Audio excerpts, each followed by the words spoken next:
آزمائش تب شروع ہو جاتی ہے جب کوئی چیز جان سے زیادہ پیاری ہو جاتی ہے، جب اس چیز سے خود سے بھی زیادہ محبت ہو جاتی ہے۔ پھر اللہ اس محبت کا امتحان لیتا ہے، آخر تم اس چیز کے لیے کتنا صبر کر پاتے ہو، کس جنون کی حد تک پہنچ پاتے ہو، اور سب سے بڑھ کر کہ تم اللہ کی رضا میں راضی رہ پاتے ہو۔ اللہ کو تمہاری عبادتوں کی ضرورت نہیں، اس کی عبادت کے لیے سارا جہاں ہے، وہ تو بس تم سے محبت چاہتا ہے۔ بتاؤ پھر جس محبت کا وہ حقدار ہے تم اسے دے پاؤ گے؟ آزمائش تو مختصر سی ہوتی ہے، پھر وہ ہر چیز دگنی کر کے واپس کر دیتا ہے، مگر تم یہ بات سمجھنے میں دیر لگا دیتے ہو، تبھی تو تم بے سکون رہتے ہو۔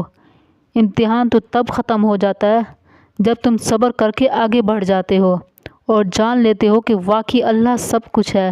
نبی کریم صلی اللہ علیہ وسلم نے فرمایا، مومن مرد یا مومن عورت پر اس کے جسم کی طرف سے یا اس کے مال کی طرف سے یا اس کی اولاد کی طرف سے مستقل پریشانیاں آتی رہتی ہیں۔ یہ ہمارے نبی تھے جنہوں نے 1400 سال پہلے بتلا دیا تھا، یہ تو ہوگا، یہاں تک کہ جب وہ اللہ سے ملتا ہے تو اس کا ایک گناہ بھی باقی نہیں رہتا۔ گویا یہ آزمائش گناہوں کے دھو ڈالنے کا سبب بنتی ہے۔ آزمائش کا آنا باعث خیر ہے۔ آزمائش پر صبر ہوتا ہے، صبر میں خوشخبری ہے، صبر کرنے والوں کو ان کا بے حساب اجر دیا جائے گا۔